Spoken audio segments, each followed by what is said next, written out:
अरे सावित्री, तू तो ऐसे सज रही है जैसे शादी तुम्हारी सहेली की नहीं तुम्हारी हुई हो। अरे इतना सच समझ कर जाओगी तो कोई पृथ्वीराज तुम्हें संयुक्ता समझकर उठा न ले जाए। फिक्र न कर, मैं वो संयुक्ता नहीं हूँ। अगर जरूरत पड़ी तो मैं खुद अपना पृथ्वीराज उठा लाऊंगी। हाँ चलो चलो जल्दी करो, बारात आने का वक्त हो गया, चलो जल्दी।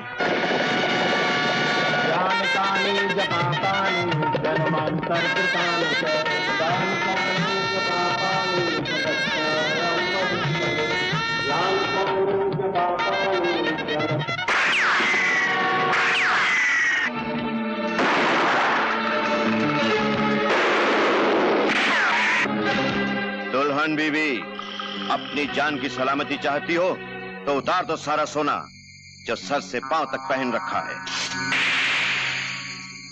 आगे मत बढ़ना, नहीं तो तुम्हारे 2 टुकड़े कर दूंगी। औरतों के हाथ में चूड़ियां अच्छी लगती हैं, तलवारें नहीं। जो काम हम करने आए थे वो अब तुम्हें करना होगा। इस खाली बैग में अपनी और अपनी सहेलियों के जेवर भर दो, वरना इस बंदूक में जितनी गोलियां भरी हैं सारी की सारी इस दुल्हन के शरीर में उतार दूंगा।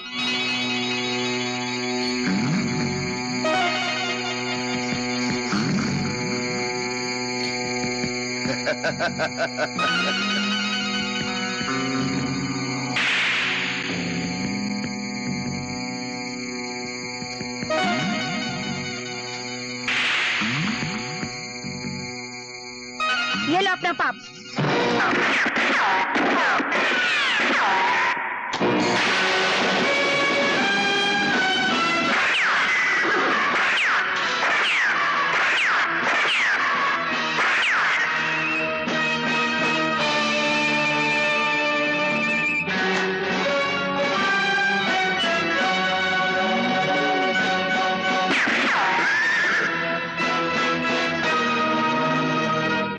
अब अपनी जान बगल में दबाकर भाग जाओ यहां से।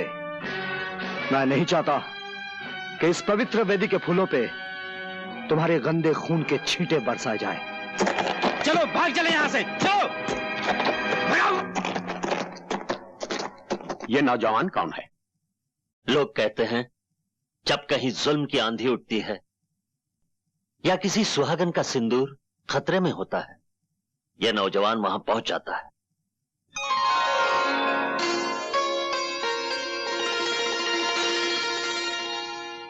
ये लीजिए गहने, दुल्हन को पहना दीजिए। पंडित जी मंत्र पढ़िए। जो फेरे शुरू हो चुके हों वो कभी अधूरे रहने नहीं चाहिए।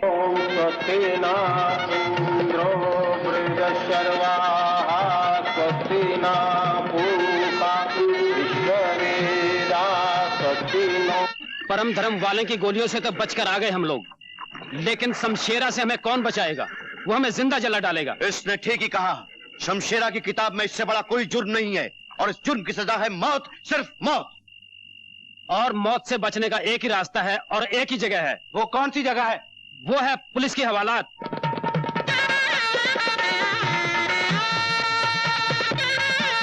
बधाई हो राय साहब, बधाई हो। शुक्रिया ठाकुर साहब।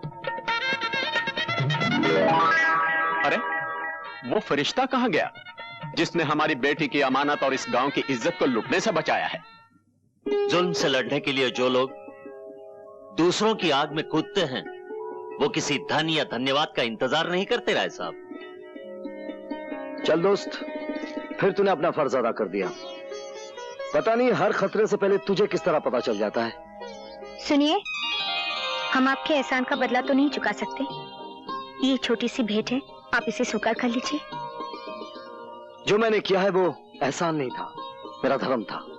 और धर्म अपना इनाम खुद होता है। उसे सोने चांदी के तराजू में तोलकर हमें शर्मिंदा ना कीजिए। लेकिन आपने ये तो नहीं बताया आपका नाम क्या है, कौन है आप? समझ लीजिए मैं एक राही हूं जिंदगी के सफर का, और ये मेरा दोस्त है जो मुझे रास्ता दिखाता है।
गद्दारों, तुमने अपनी हिफाजत के लिए जगह तो अच्छी ढूंढी है, लेकिन ये भूल गए कि दुनिया में कोई भी ऐसा मुकाम नहीं जहां मौत का फरिश्ता अपने पर न फैला सके। इस थाने की दीवारें तो ईंट और पत्थरों की बनी हुई है। मैं तो फौलाद की दीवारें चीरकर भी तुम तक आ जाता, ये बताने के लिए कि ये दुनिया ऐसा जंगल है जिसमें सिर्फ शेरों को जीने का हक है, तुम जैसे गीदड़ों को नहीं।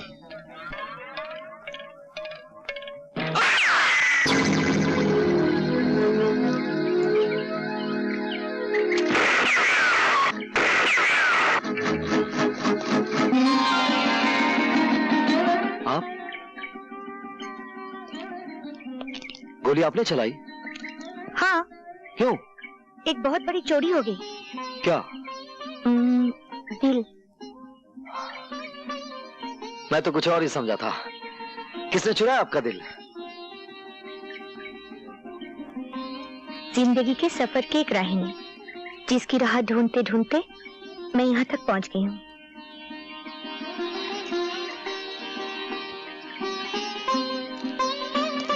क्या देखा आपने उस राही में जो ढूंढते ढूंढते यहाँ तक आ गई? एक दिल देखा जो दूसरों के दुख को समझता है, दो बाजू देखे जो कमजोर इंसान को जुल्म से बचाते हैं, बस। आप तो सिर्फ गोली बंदूक की भाषा समझते हैं, और ये भाषा आपने सीखी कहां से? पहले मैं भी अहिंसा का पुजारी था। डाकुओं ने ऐन शादी के मौके पर मेरी बहन का दहेज लूट लिया। जिस दरवाजे से डोली उठने वाली थी, उसी दरवाजे से दो अर्थियां उठी, एक मेरी बहन की और दूसरी उसके दूल्हे की।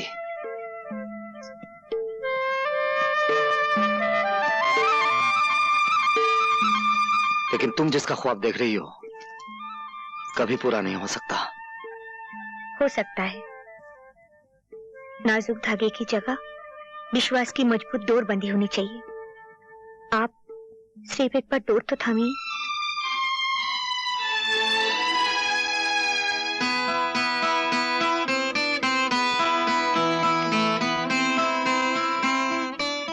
मैं भी तुम्हारे विश्वास की ताकत के सामने हार गया, जैसे एक बार मौत का देवता सत्यवान की सावित्री के विश्वास के सामने हार गया था।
सावित्री,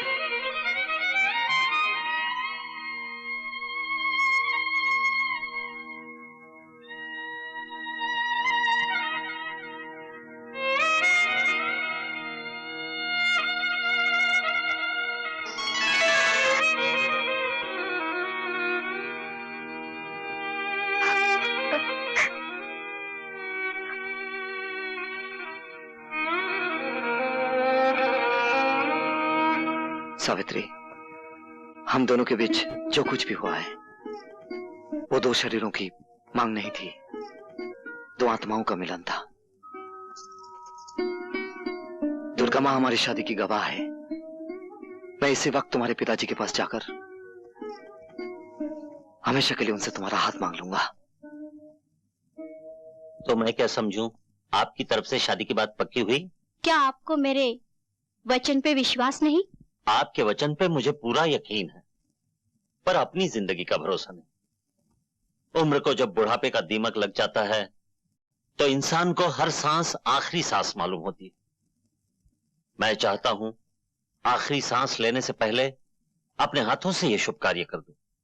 सावित्री को आपके घर पहुंचा दूं और खुद अपने घर चला जाऊं। जाने की इतनी जल्दी क्या है आपको? अभी तो आपको सावित्री के बेटे को गोद में खिलाना है। नाना के गोद में नहीं, दादी की गोद में खेलना है।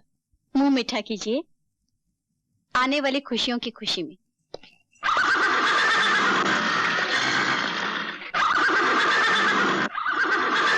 आपके घोड़े को क्या हो गया आज? इसे कुछ नहीं हुआ, लेकिन यहां से दूर जरूर कुछ हुआ होगा। आज फिर किसी सुहागन का सिंदूर और दहेज खतरे में है। आप सोच क्या रहे हैं? आपका धर्म आपको बुला रहा है, आप जाइए। मैं तुम्हारे बारे में सोच रहा हूं सावित्री। वहां पहुंचना मेरा धर्म बनता है और तुम्हारे पिताजी से मिलना मेरा फर्ज। आप इस उलझन में मत पड़िए। अगर मेरे कारण कोई दुल्हन लूट गई तो मैं अपने आप को कभी माफ नहीं कर पाऊंगी।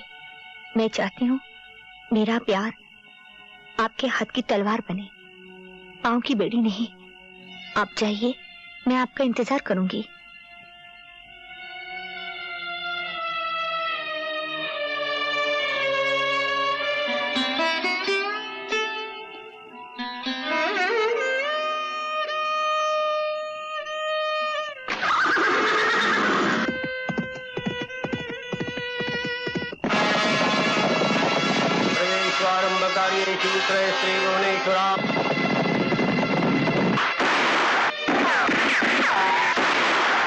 शर्मो, और तुम लोग खाली हाथ चले आए।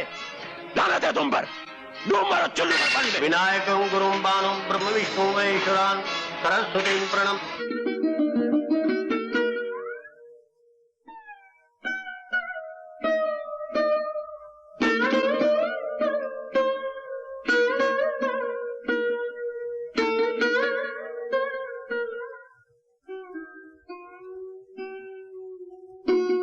महीने बीत गए, उनका कुछ पता नहीं। मैं माँ बनने वाली हूँ।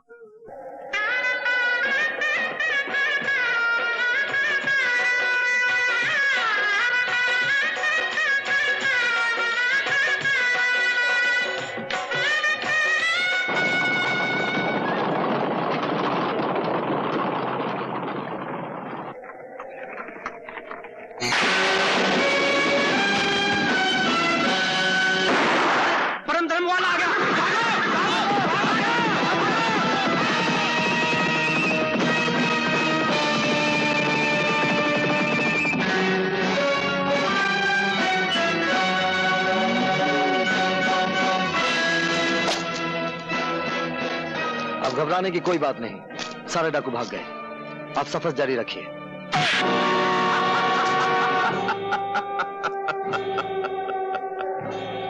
हाँ, लेकिन अब तुम्हारी जिंदगी का सफर खत्म हो चुका है। तुमने कई बाजियों में मुझे शिकस्त दी। मैंने जिस तरफ हाथ बढ़ाया तुमने बीच में ही उसे काट दिया। लेकिन अब मैं तुम्हें काटूंगा, सर से पांव तक तुम्हारे इतने टुकड़े करूंगा कि गिनने वाला गिन नहीं सकेगा। अच्छा, तो ये सब झूठ था? बाकी सब झूठ था, लेकिन तुम्हारी मौत सच्ची है। 2 महीने से सोच रहा था कि ये परम धर्म वाला है कौन और इसे खत्म कैसे किया जाए, लेकिन बाद में समझ में आया कि एक झूठी बारात बनाई जाए जिसमें घोड़े पर बैठा हो दूल्हे की जगह यमराज और डोली में हो खूबसूरत सी तुम्हारी मौत।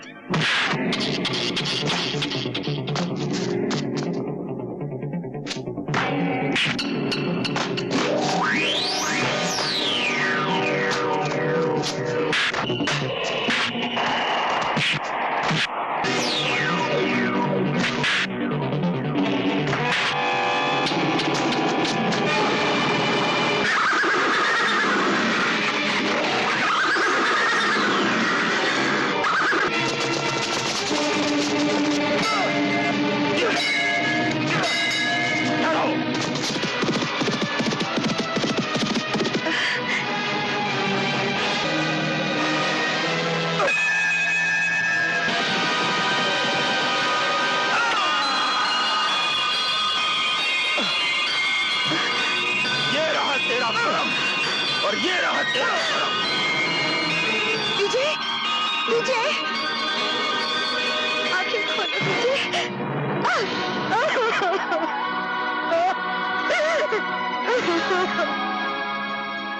विजय की अचानक और बेवक्त मौत ने सावित्री की जिंदगी को वीरानियों से भर दिया।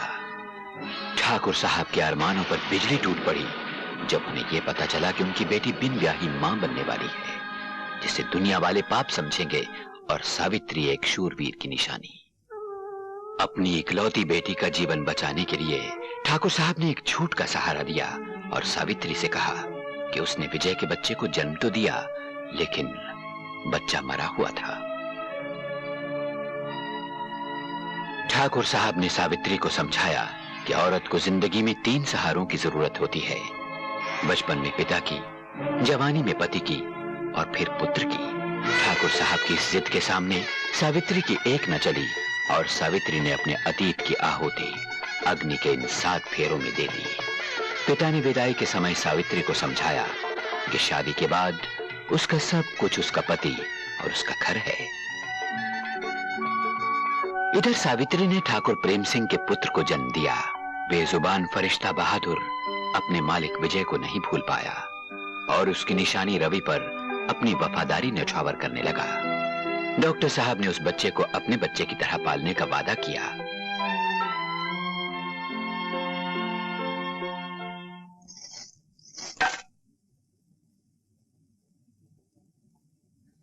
ये रुपए गरीबों में बांट दो। राजेश हमारी जिंदगी में इतनी खुशियां लाया है कि इसे हीरे और मोतियों में तोला जाए तो भी कम है। जाओ। चलो बेटा, केक काटे। लो। शाबाश।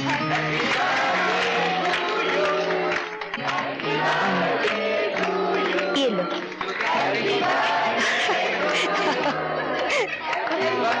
थोड़ा सा खा लो।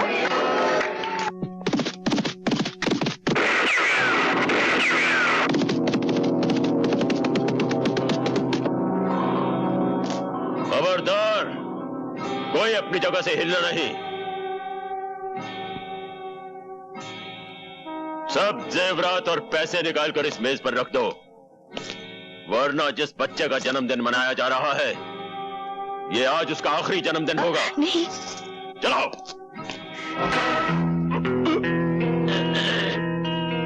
खबरदार जो किसी ने बंदूक उठाने की कोशिश की।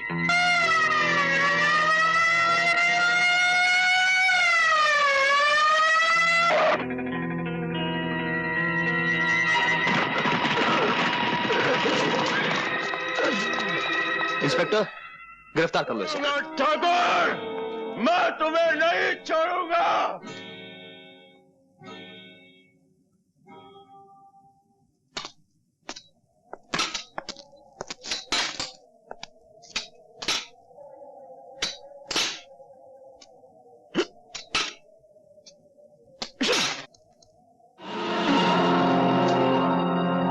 मैं तुझे नहीं छोड़ूंगा ठाकुर।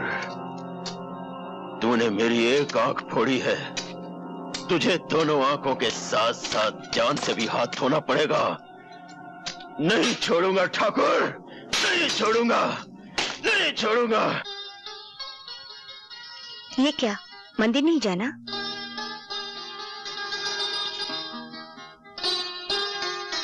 ऐसे क्या देख रहे हैं? सावित्री, हमारी शादी को 20 साल हो गए हैं, लेकिन आज के दिन तुम मुझे मंदिर ले जाना कभी नहीं भूलती। जिनकी वजह से मेरा ये सब कुछ है, उनको मैं कैसे भूल सकती हूँ?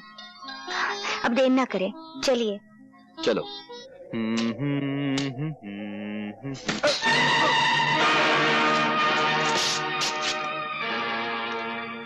आज तुमने टांग अड़ाई है 144, फिर ना रोना कभी, नहीं तो उसे काट कर तुम्हारी गर्दन के साथ बांध दूंगा। तूने भी आज जवान लड़ाई है छोकरे, दोबारा नहीं लड़ाना, वरना इसे जबाड़े में से निकालकर चीर और कौवों को डाल दूंगा। हाँ। तुम जानते नहीं, मेरा नाम शक्ति सिंह है, और शक्ति सिंह जिस जेल में जाता है, वहां का जेलर या तो इस्तीफा दे देता है या किसी दूसरी जेल में तबादला करवा लेता है। हमारा रिकॉर्ड भी कुछ तुमसे बुरा नहीं है। हम भी जिस जेल में जाते हैं, जेलर की हुकूमत सिर्फ जेल के दफ्तर में होती है। जेल के अंदर हुकूमत शमशेरा की चलती है। हर कैदी को हदायत है कि जब भी शमशेरा के सामने से गुजरे, पहले झुक के सलाम करे और फिर आगे बढ़े। और हमारे सर को शमशेरा ना ही झुकने की आदत है, ना ही सलाम करने की। तुम में इतनी ताकत है तो इसे झुका के दिखा दे। मैं इसे झुकाकर भी दिखा दूंगा और काटकर भी दिखा दूंगा।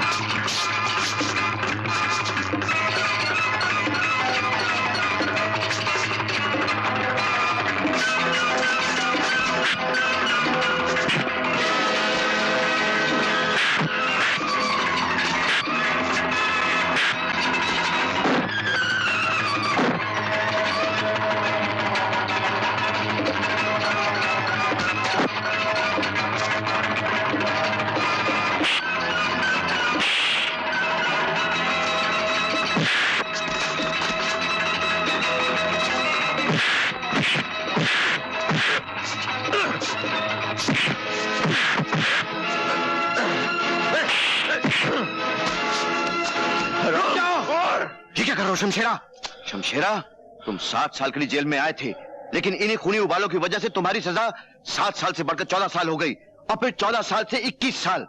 कल तुम्हारी रिहाई का दिन है। कहीं ऐसा ना हो कि रिहाई का मुंह देखने के लिए फिर तुम्हें बरसों लग जाए। शमशेरा ने पहली बार अकल की बात सुन भी ली और मान भी ली। नौजवान जाओ, तुम्हारी किस्मत अच्छी है।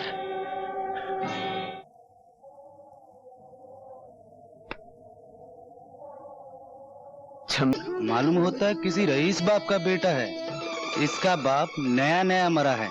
मरा नहीं, अभी जिंदा है। जानते हो ये किसका लड़का है? शहर के सबसे बड़े रईस ठाकुर प्रेम सिंह का लड़का है। रुक जाओ।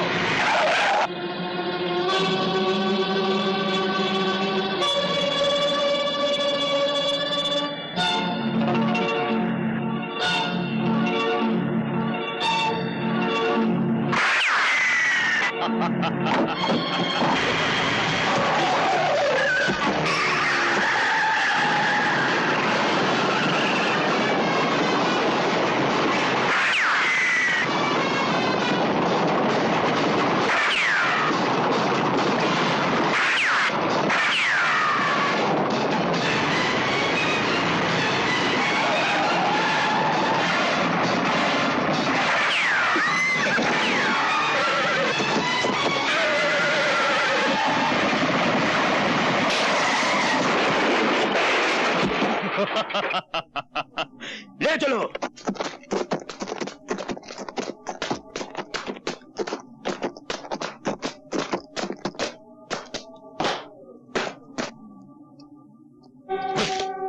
पहचाना मुझे?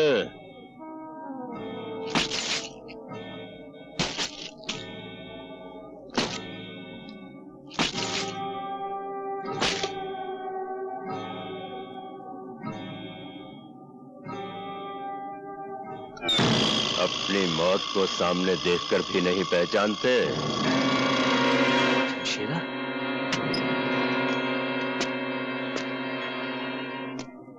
मैंने तुम्हारा दिया हुआ यह जख्म अपने सर आंखों पर रखा है। बरसों जेल में पत्थर तोड़े हैं ताकि जिस दिन तुमसे मुलाकात हो तुम्हारा हिसाब चुकता कर सको। आज वो दिन आ गया है ठाकुर। इसे पहचानते हो?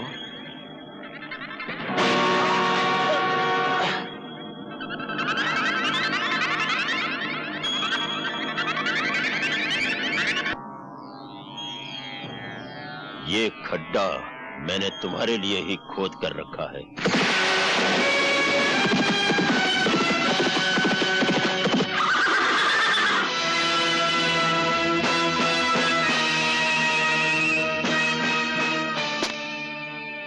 जो दूसरों के लिए खड्डा खोदता है वो खुद उसी में आकर गिरता है। जिन बच्चों के अभी दूध के दांत भी न टूटे हों, उन्हें इस तरह उछलकर मर्दों की तरह बात नहीं करनी चाहिए। मर्द तो मैं हूं, वो भी असली, और बेटा भी मर्द का। कहो तो मर्दानगी के 2-4 नमूने पेश करूं? चलो।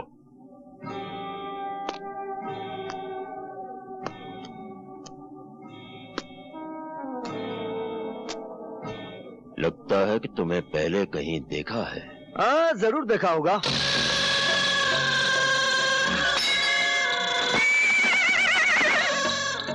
लो, बहादुर भी हाँ कह रहा है। अच्छाई बुराई की मुलाकात तो हर युग में होती है, फिर वही होता है जो हमेशा से होता है। बच्चे, हम कोई मामूली बला नहीं। जहां बुराई खत्म होती है, हम वहां से शुरू होते हैं। अगर तुमने मां के पेट में ही सुन लिया होता कि हमारा नाम राजा शमशेर सिंह उर्फ शमशेरा है, तो शायद तुम पैदा होने से ही इनकार कर देते। फिर तो गया खड्डे में। क्या मतलब? मुलाकात तो होनी ही थी। विधाता के लिखे को कौन मिटा सकता है? रावण था तो राम थे, कंस था तो कृष्ण थे, दुर्योधन था तो धर्मपुत्र थे, राजा है तो रवि है। थोड़ी देर में दुनिया कहेगी कि रवि था और राजा है। हमने बड़े बड़े कर्मवीर देखे, धर्मवीर देखे, परमवीर देखे, शूरवीर देखे, लेकिन शब्दवीर पहली बार देखा। हमने भी बड़े बड़े राजा देखे। गलियों का राजा देखा, सड़कों का राजा देखा, भिखारियों का राजा देखा, लेकिन आज पहली बार कब्रिस्तान का काना राजा देख रहा हूं। देखो मिस्टर कान्या, मारा मारी से पहले एक शर्त है। जो खड्डे में पहली बार गिरेगा वो अपने हाथों से मिट्टी समेट कर अपने आप को दफन कर लेगा। मंजूर? मुझे मंजूर है।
जो दूसरों के लिए खड्डा खोदता है वो खुद उसी में गिरता है। चल डाल मिट्टी।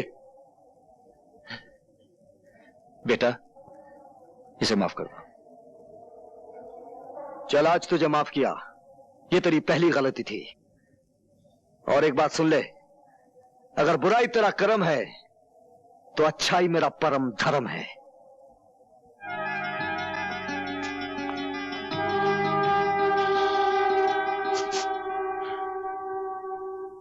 हाय राम, ये क्या हो गया आपको? कैसे हुआ ये सब? जिंदा पहुंच गया तुम्हारे पास। भगवान का शुक्र करो सावित्री। शमशेरा तो आ ही गया था आज, अपनी आंख का मेरी जान से बदला चुकाने। मुझे मारने से पहले एक नौजवान कहीं से आ गया और उसने तुम्हारी मांग का सिंदूर मिटने से बचा लिया। कहाँ है वो नौजवान? आप उसे साथ नहीं लाए? वही तो यहाँ लेके आया है मुझे। बाहर खड़ा है वो।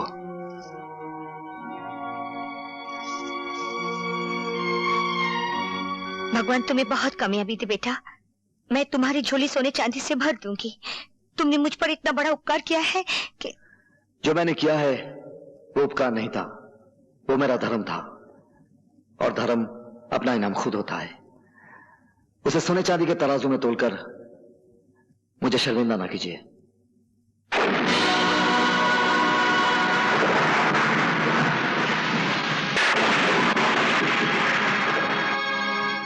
मैं चलता हूं।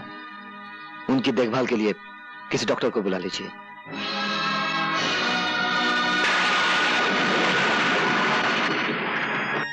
डॉक्टर साहब का बहुत खतरनाक एक्सीडेंट हुआ है, आप उनसे नहीं मिल सकती। मेरा मिलना उनसे बहुत जरूरी है। लेकिन आप समझते क्यों नहीं? उनकी जिंदगी और मौत का सवाल है। मेरी भी जिंदगी और मौत का सवाल है। सुनिए सुनिए।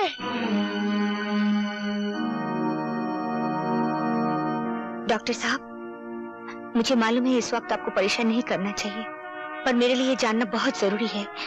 रवि क्या आपका बेटा है? तुम्हें कुछ शक है सावित्री? जी हाँ, मुझे पूरा यकीन है रवि आपका बेटा नहीं है। सच क्या है डॉक्टर साहब? बोलिए, सच क्या है? ये सच है सावित्री, रवि तुम्हारा ही बेटा है।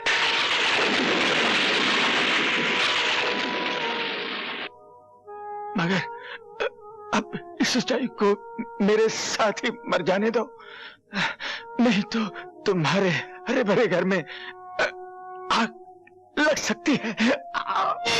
डॉक्टर साहब, डॉक्टर साहब, डॉक्टर साहब।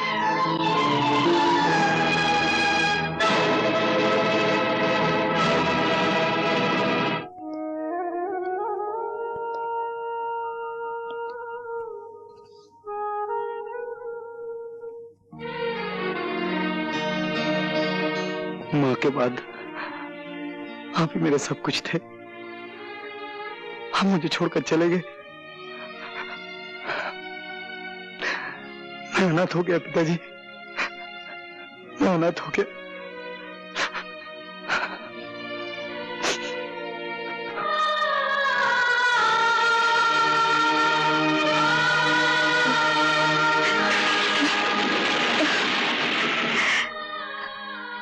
हे भगवान, अब मैं क्या करूं?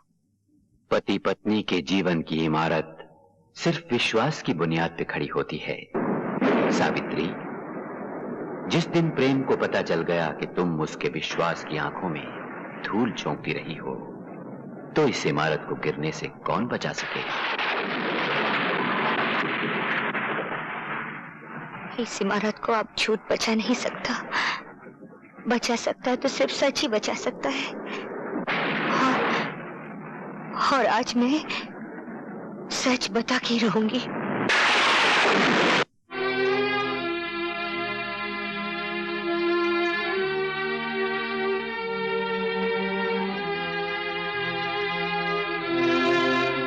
क्या बात है सावित्री? बात कुछ ऐसी है जो मैं ना कह सकी तो मेरा दिल अंदर ही अंदर घुट कर मर जाएगा। मैं आपसे सब... मैं जानता हूं तुम क्या कहना चाहती हो। मैंने तुम्हारी आंखों में तुम्हारे दिल की कहानी पढ़ ली है। तुम अपने बेटे के बारे में बात करना चाहती हो ना? हाँ हाँ, आपको कैसे मालूम कि मैं अपने बेटे के बारे में बात करना चाहती हूँ? सावित्री, मैंने जिंदगी के कितने साल गुजारे हैं तुम्हारे साथ, दुख सुख बांटे हैं। तुम्हारी जिंदगी का ऐसा कौन सा कोना है जो मुझसे छुपा है एक कोना जिसमें आज तक अपने... मैं वो कोना भी जानता हूं। उसका नाम है रवि। रवि? क्या बताया रवि ने आपको? उसने बताया कि तुम डॉक्टर को मिलने गई थी। डॉक्टर ने तुमसे कुछ कहा और दम तोड़ दिया। वो बिलक बिलक कर रोने लगा और तुमने उसके सर पे अपना हाथ रख दिया। और क्या कहा रवि ने? उसने कहा जब अपना हाथ तुमने उसके सर पर रखा तो उसे ऐसा लगा जैसे उसकी मां वापस आ गई हो।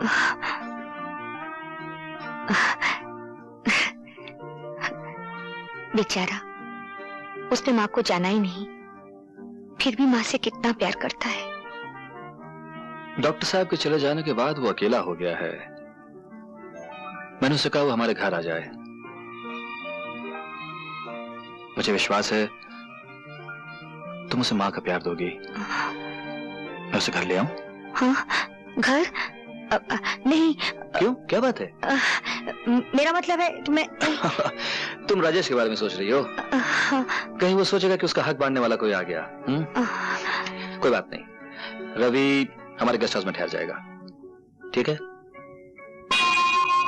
सावित्री, जवान बेटा बाप का बाजू होता है, ये मुझे रवि के आने के बाद ही पता लगा है। वो कैसे? जब से रवि ने हमारा कारोबार संभाला है, हर काम में उसकी समझ, मजदूरों से काम लेने का ढंग, ये सब बताता है कि वो हमारे कारोबार को हमसे बेहतर समझता है। चलो अच्छा हुआ, कोई तो आपका हाथ बटाने वाला मिल गया। मैं तो चाहता था कि तुम्हारा लाडला राजेश एक बार रवि से मिल तो लेता, लेकिन उससे अपनी अयाशी से फुर्सत ही कहाँ है।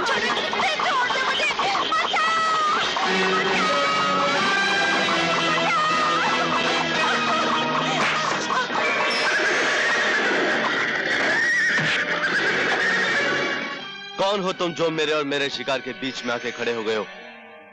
शिकार का इतना ही शौक है तो जंगल में जाओ और किसी शेर का शिकार करो। कमजोर लड़कियों पर हमला करने वाले को शिकारी नहीं कहते। मालूम होता तुम्हारे मुंह में जो जबान है जरूरत से ज्यादा लंबी है, उसे काट के छोटी करनी पड़ेगी। मेरी जबान काटने से पहले मेरे हाथ की लंबाई तो देख ले।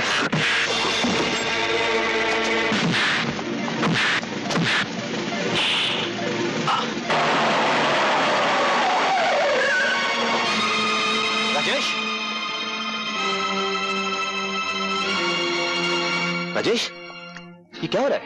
बेटी, यही हो रवि है, उस दिन जिसने शमशेरा से तेरे पिता की जान बचाई, और अब हमारे कारोबार में इनका हाथ बटा रहा है। तो यूं कहो माँ कि ये हमारा नया नौकर है, जो हमारे टुकड़ों पर पलकर अपनी औकात भूल रहा। राजेश, रवि, तुम बताओ क्या हुआ? आप इन्हीं से पूछ लीजिए। मैं जानता हूं गलती तुम्हारी ही होगी राजेश। चलो हाथ मिलाओ इसके साथ।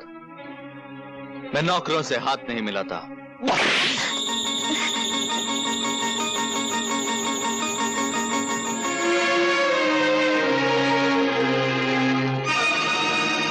ये क्या किया आपने? जवान बेटे पर हाथ उठाया? हाँ।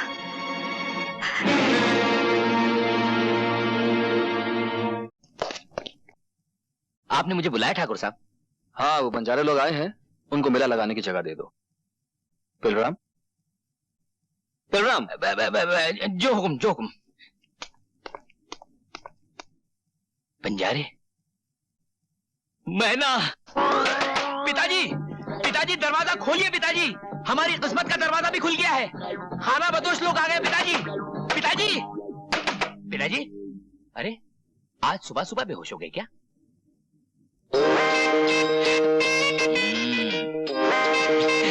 पिताजी, पेलो, होश से काम लो, जोश से नहीं। सवेरे सवेरे तुमने सारे घर की छत सर पे उठा रखी है। तुम अच्छी तरह जानते हो कि तुम्हारे दादाजी को अखबार पढ़ते वक्त शोर बिल्कुल पसंद नहीं। ये सुबह सुबह शोर कैसा है झेलू?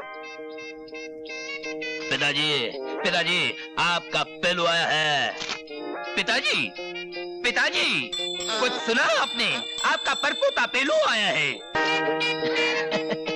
दादाजी गजब हो गया, मैना और उसके कबीले वालों ने हमारी जमीन पर डेरा डाला है, और मैना है ना पहले से भी ज्यादा खूबसूरत और जवान हो गई है। वो तो भागने को तैयार थी, लेकिन उसकी कम उम्र, आप लोग और हवालात के डर से मैंने ये आइडिया पोस्टपोन कर दिया। लेकिन अब वो पूरी तरह बालिग हो चुकी है, और ये मौका मैं अपने हाथ से खोना नहीं चाहता। और इससे अच्छा मौका और क्या हो सकता है भीम पलासी खानदान से हमारे पुरखों की इज्जत का बदला लेने का है? ये क्या हो रहा है मैना? तेरी सुबह पे उस पेलू का नाम, तेरी शादी और उस पेलू लफंगे के साथ नहीं, कभी नहीं। मेरे खानदानी दुश्मन के साथ नहीं, कभी नहीं होगी। बापू, मैं तन मन और जान से पेलूराम की थी, पेलूराम की हूँ और पेलूराम की रहूंगी।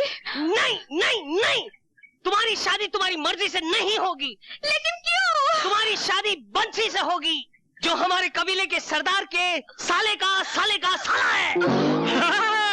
सारी खुदाई एक तरफ, साले के साले का साला एक तरफ। आहा, आइए आइए हमारे होने वाले जवाहराज, आइए। बापू, आज मेरी मैना इतनी चुप क्यों है? चहक क्यों नहीं रही है? वो शर्मा रही है बेटे, तुझसे शर्मा रही है। थोड़ी देर के लिए तू बाहर चला जा, मैं इसे अभी चहकाता हूँ। नहीं नहीं नहीं, मैं मेले में अकेली जाऊंगी। अकेली? अकेली? बापू, बापू, अगर अगर मैना मेले में अकेली चली गई तो फिर वापस नहीं लौटेगी। है? मुझे याद है इस उम्र में एक बार मेरी माँ भी अकेली मेले में चली गई थी, आज तक नहीं लौटी, नहीं लौटी। क्या? हाँ, ये जग बीती नहीं है बापू, आप बीती है।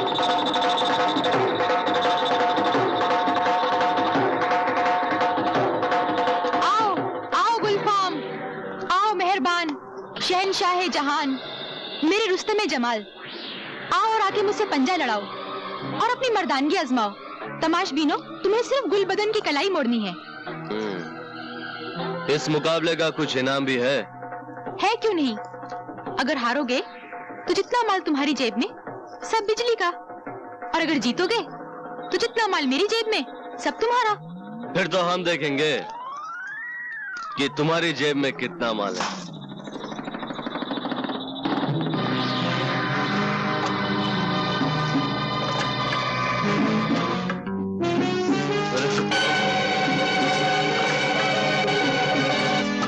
चल माल निकाल। अरे मेरा बटुआ कहाँ गया? अरे घर से बटुआ लाया भी था या फोकट में ही तमाशबीनी करने चलाया था? अरे देखो लोगों, ये खेल इसी कलाई का नहीं हाथ सफाई का है। अबे ए जग्गा, जरा दिखाना इस मर्दुए को अपने हाथ की सफाई। अबे चलते। अबे मुंह से ऐसी बात आ रही जैसे शराब का पूरा पीपा उधेल दिया अंदर।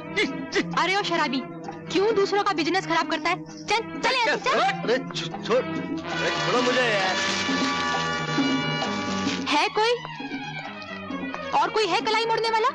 ओ बिजली भाई, हम आ गए तुम्हारे बाजार में अपनी मर्दानगी आजमाने। देखना है कितना जोर है तुम्हारी कलाई में। हार जाओगे शहजादे, बिजली से जो पंजा लड़ाता है मुंह की खाता है। पंजा तो हम लड़ाएंगे बिजली भाई, तुम्हारी कलाई तो फूलों की तरह है। अरे हम तो वो हैं जो नंगी तलवार को मुट्ठी में पकड़ लेते हैं।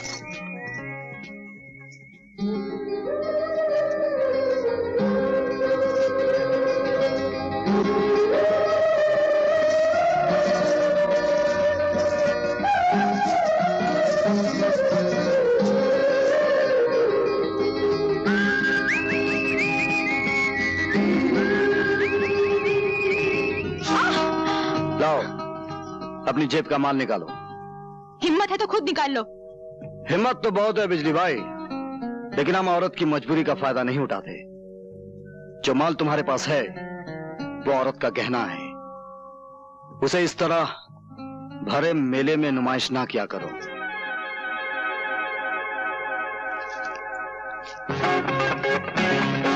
अरे जग्गा, वो भाषण देने वाला तो बड़ा चालू निकला, मेरी चोली में से बटुआ ही निकाल के ले गया। तू पकड़ना जाकर। मैं अबे अबे पैसे लेके कहाँ भागता है?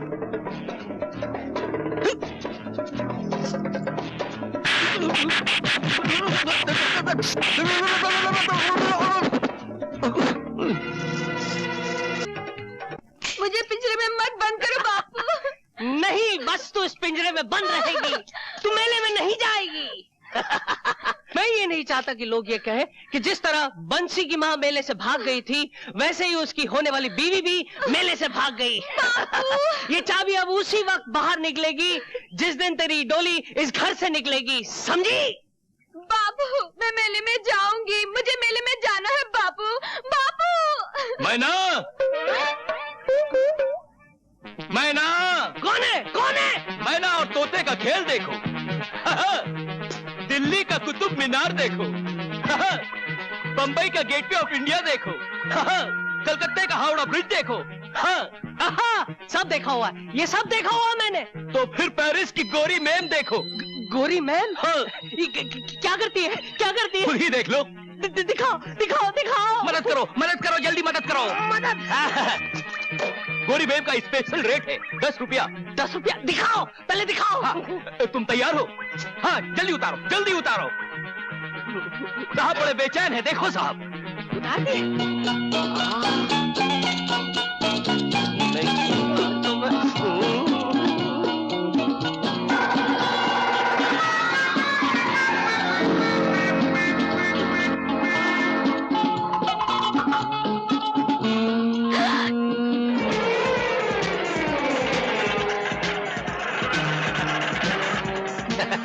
देखा मैं ना, तेरे बाप को तो मैंने ऐसा काम पर लगाया है कि रात भर बाइस्कोप देखता रहेगा।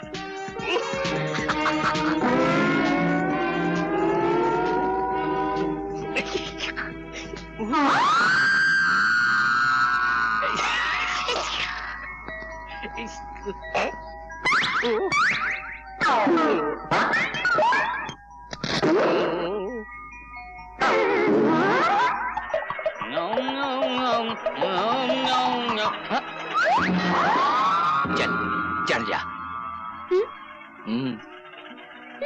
अरे ओ घोड़े पर। हाँ और कहाँ। चल बहुत मजा आएगा। अरे ये तो मैना है, मगर साथ में कौन है? पेलूराम तो नहीं हो सकता। मेरी मैना को तो भीम पलासी ने कमरे के अंदर बंद किया था और बाहर से ताला लगाया था। लकड़े की काठी, काठी पे घोड़ा, घोड़े की क्या, हाँ दुम पे जो मारा हथौड़ा। कदम कदम पर घर वालों ने निगाह पानी की, फिर भी ताला तोड़कर मैना उड़ गई। खैर हो इस जवानी की। तो फिर तू कौन है? मैं हूँ तेरा जीजा पेलूराम, वल्द छेलूराम, वल्द ठेलूराम, वल्द खेलूराम। अब ये मैना मेरे लिए और ये लाल मिर्च। देखता हूँ तुझे, अभी बुलाता हूँ भीम पलासी को, फिर बताऊंगा कि तू मेरा जीजा या मैं तेरा जीजा हूँ।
पर्दा उठने वाला था, जलवा दिखने वाला था, और वहाँ तुमने। बापू इधर तुम बाइस्कोप देखते रहो, बाइस्कोप। उधर मेले में मैंने का सिनेमा स्कोप हो जाएगा। क्या बकते हो? चाबी मेरे पास है। चाबी? अरे किधर? कदम कदम पे निगाह पानी की, पिंजरा तोड़ के उड़ गई मैना। खैर हो जवानी की।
क्या बार है यौवन की, जैसे पानी में आग लग गई हो।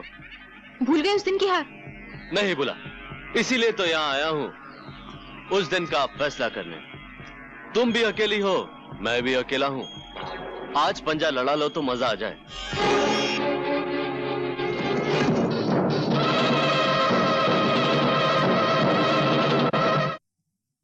मुझे बचा बचा लो, मुझे बचा लो। एक जानवर मेरे पीछे पड़ा है, वो मेरी इज्जत लूटना चाहता है। फिर आके खड़े हो गए मेरे और मेरे शिकार के बीच में। तुम्हारे हाथों को जुल्म करने की आदत पड़ गई है, तो मेरे हाथों को जुल्म से लड़ने की आदत पड़ गई है। आज मैं तुम्हारा किस्सा हमेशा के लिए खत्म कर देता हूं। अगर मैं चाहूं तो इस गुस्ताखी के बदले में इस पिस्तौल में जितनी आग है तुम्हारे सीने में उतार दूं, लेकिन मैं ऐसा नहीं करूंगा, क्योंकि मैं नहीं चाहता कि जिन लोगों ने मुझे इतना प्यार दिया है, मैं अपने गुस्से की खातिर उनके खानदान का अकेला चिराग बुझा दूं। जाओ, अपने घर जाओ। ठहरो, जाने से पहले एक नजारा तो देखते जाओ।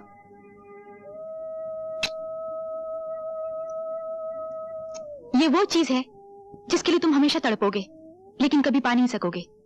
मैं क्या कर सकता हूं ये तुम्हें मालूम नहीं, खाना बादोश।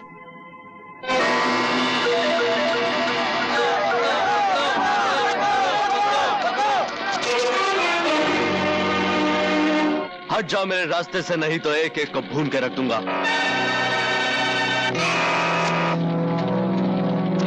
इसको रस्सी से बांध कर इसी की लगाई आग में डाल दो। सुनो मुझे,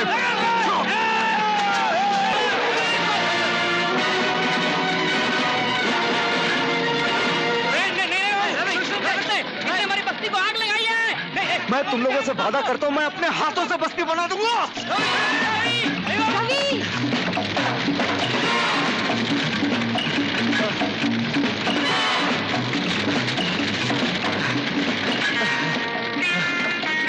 जा, तुम निकल जा।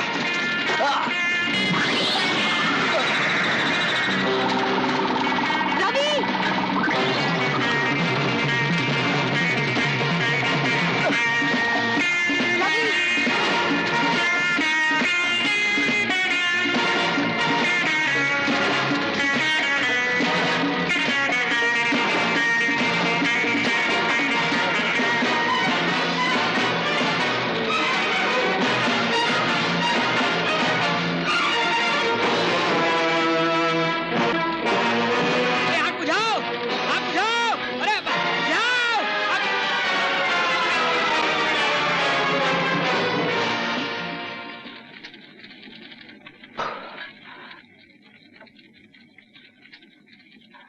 चलो, आग कम हो गई। अभी कहाँ कम हुई, अभी तो आग लगी है। क्या मतलब?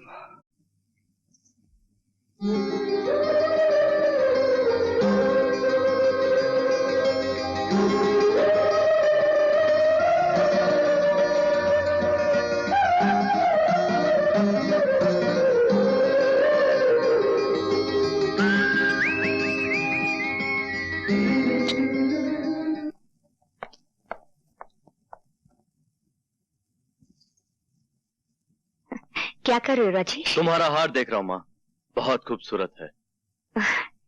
ये हमारे खानदान का 9 लाखा हार है। पहले इसे मेरी सास ने पहना, अब मैंने पहन रखा हुआ है, आगे चलकर हमारी बहू पहनेगी। ये क्या कर रहे हो राजेश? इसे लेकर कहाँ चल रही है? तुम्हारी बहू के गले में डालने के लिए। तुम इतने गिर गए हो कि आज तुम्हारा हाथ माँ की गर्दन तक पहुँच गया। जो आदमी नजरों से गिरा दिया गया हो, उसे क्या मालूम उसके हाथ क्या कर रहे हैं और पांव कहाँ जा रहे हैं। राजेश सुनो, जेल से कब छूटे? मैं जेल से छूटा नहीं, जेल तोड़ कर आया हूं। जितने दिन मैं वहां रहा, तुम्हारी तस्वीर को गले लगाता रहा, उसे चूमता रहा, लेकिन अब दिल बहलाने के लिए तुम्हारी तस्वीर काफी नहीं। मुझे अपनी बाहों में तुम्हारा रेशमी जिस्म चाहिए, तुम्हारा जालिम हुस्न चाहिए, तुम्हारी काफिर जवानी चाहिए। तुम अच्छी तरह से जानते हो मैं नाचती गाती जरूर हूँ, लेकिन अपने जिस्म का सौदा कभी नहीं करती। सौदा नहीं करती तो ना सही, खैरात ही दे दो। मैं भूखा जरूर आया हूँ यहाँ, लेकिन भूखा जाऊंगा नहीं। बहुत हो गया तुम्हारी बदतमीजी का तमाशा।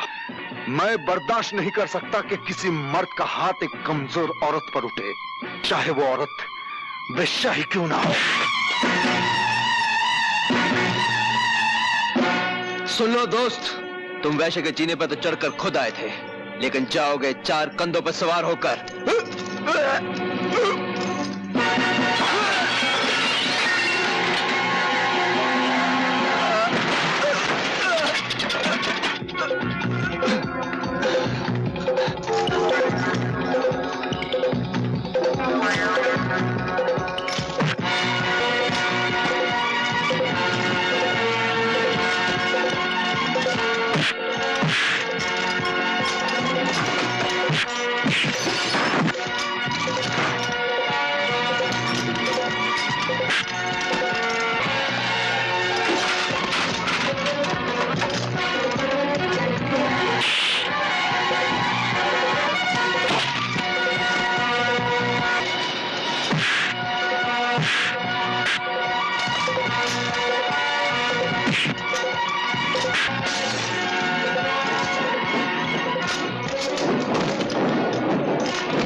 गाड़ी स्टार्ट करो, चलो।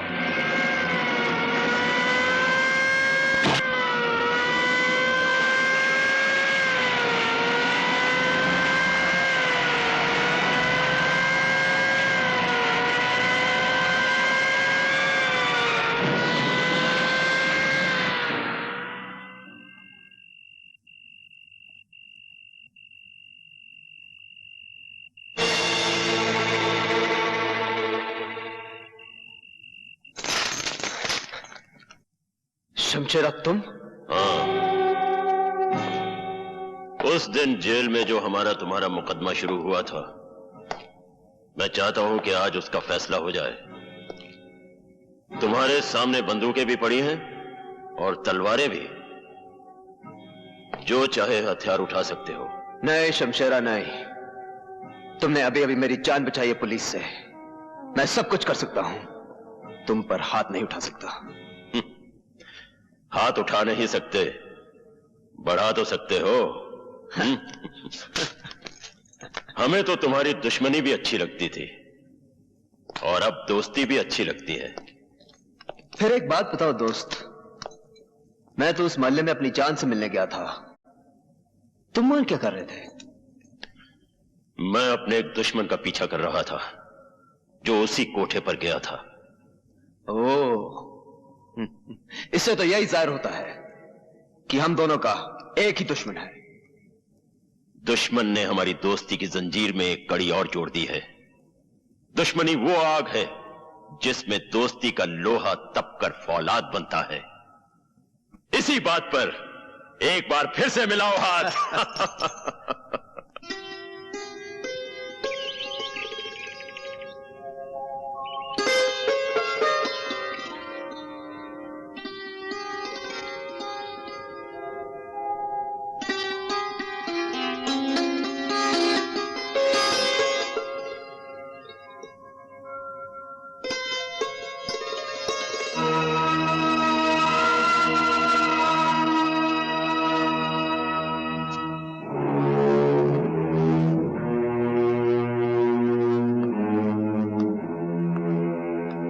जरा सुनिए, अपनी अमानत तो लेते जाइए। अमानत? हाँ, जिस चीज को आप लेने आए थे उसे यही छोड़कर चले जाएंगे आप?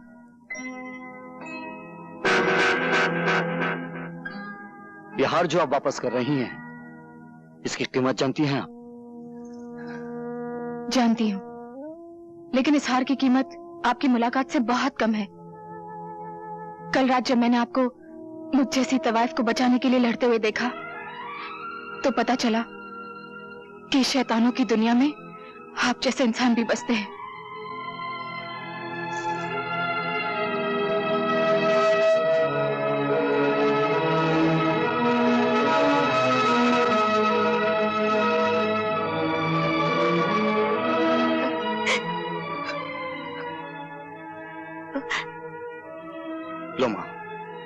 खानदानी हार। तुम्हारा एक बेटा इसलिए गया था, समझ लो दूसरा बेटा वापस ले आया।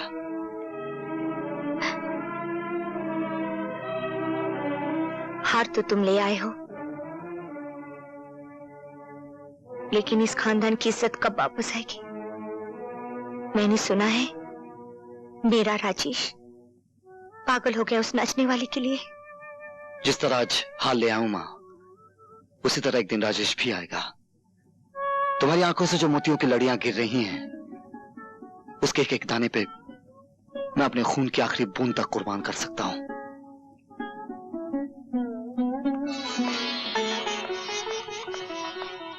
भगवान, आज मैं जिंदगी में पहली बार तुम्हारी मंदिर की सीढ़ियां चढ़कर आई हूं। ये कहने आई हूं कि ना तो मुझे तुम्हारी ये दुनिया चाहिए, ना वो, ना आसमान पे बिखरे हुए तारे चाहिए, और न जमीन के नीचे दबे हुए खजाने। चाहिए तो बस यही चाहिए, मुझे उस बाजार से उठा लो जिसे आज तक मैं अपनी मां की गोद समझती आई हूं, और मेरे सर पर वो आंचल डाल दो जो एक कोठे वाली को घरवाली बना सकता है।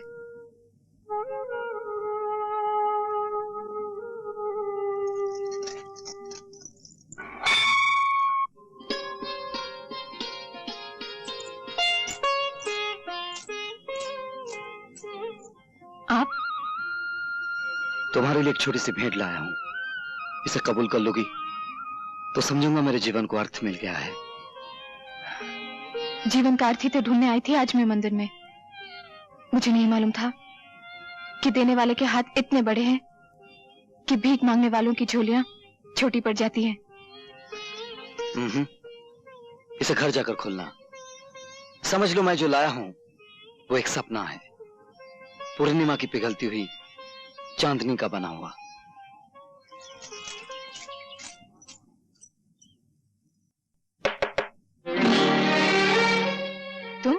कसर है तो सिर्फ इतनी कि पलंग पे फूलों की झालर नहीं लगाई गई और हमने दूल्हे का सहरा नहीं बांधा। चलो कोई बात नहीं, सहरा हम सुहागरात के बाद बांध लेंगे।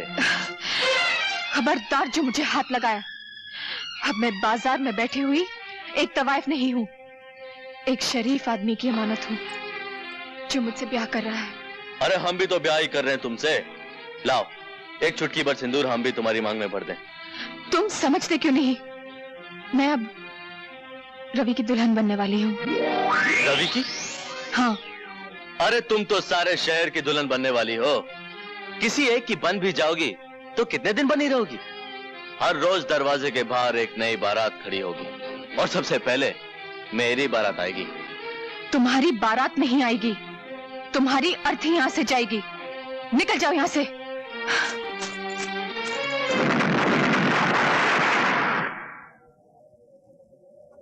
शाबाश, आज रवि की जिंदगी का आखिरी दिन है। उसकी जीप यहां से गुजरेगी तो धमाके में उसकी जान और मेरा इंतकाम दोनों खत्म हो जाएंगे।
रवि, तुम्हें चोट तो नहीं आई? जिन्हें मैं वक्त पे कूद गया था, लेकिन जीप बिल्कुल खत्म हो गई। अरे तुम्हारी जान जीप से कहीं ज्यादा कीमती है। लेकिन ये हरकत की किसने? आपके लाडले बेटे राजेश ने। वो देखिए भाग रहा है।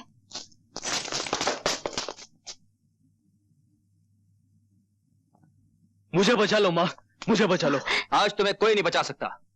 क्या हुआ? क्या किया है मेरे राजेश ने?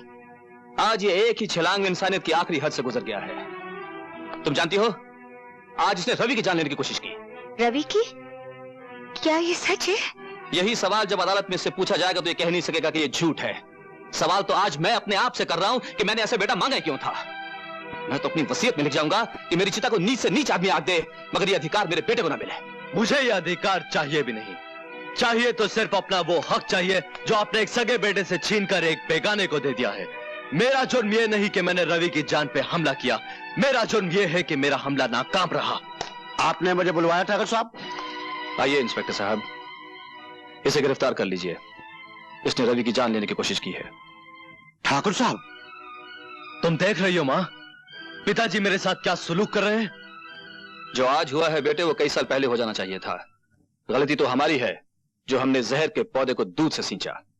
इंस्पेक्टर साहब, ले जाइए इसे।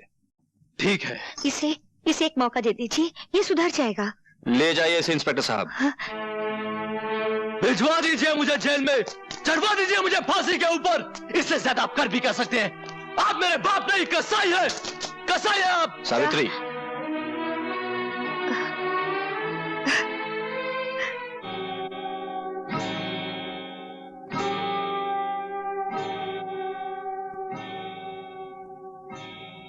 क्या खबर लाए मंगलू? सरदार, प्रेम सिंह के बेटे राजेश ने रवि को मारने की कोशिश की, इसलिए प्रेम सिंह ने राजेश को पुलिस के हवाले कर दिया। यह तो हमारे लिए बहुत बड़ी खुशखबरी है। अब शमशेरा बेटे को पुलिस से आजाद करा के उसे उसके बाप ठाकुर प्रेम सिंह को मारने के लिए इस्तेमाल करेगा, और फिर ठाकुर प्रेम सिंह की चिता तैयार करेगा शमशेरा, और उसमें आग लगाएगा उसका बेटा राजेश।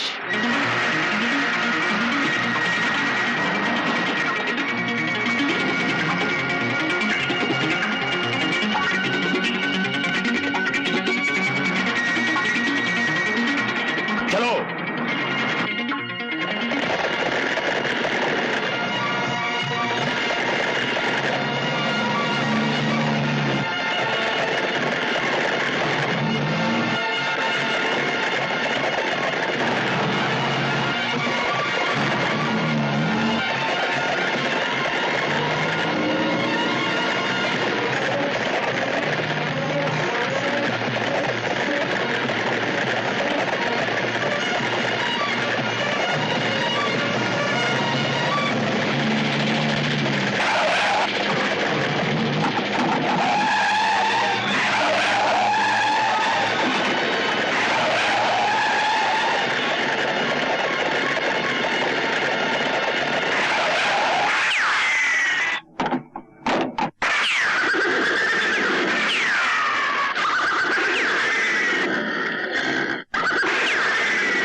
हेलो प्रेम सिंह, क्या ये क्या कह रहे हो तुम?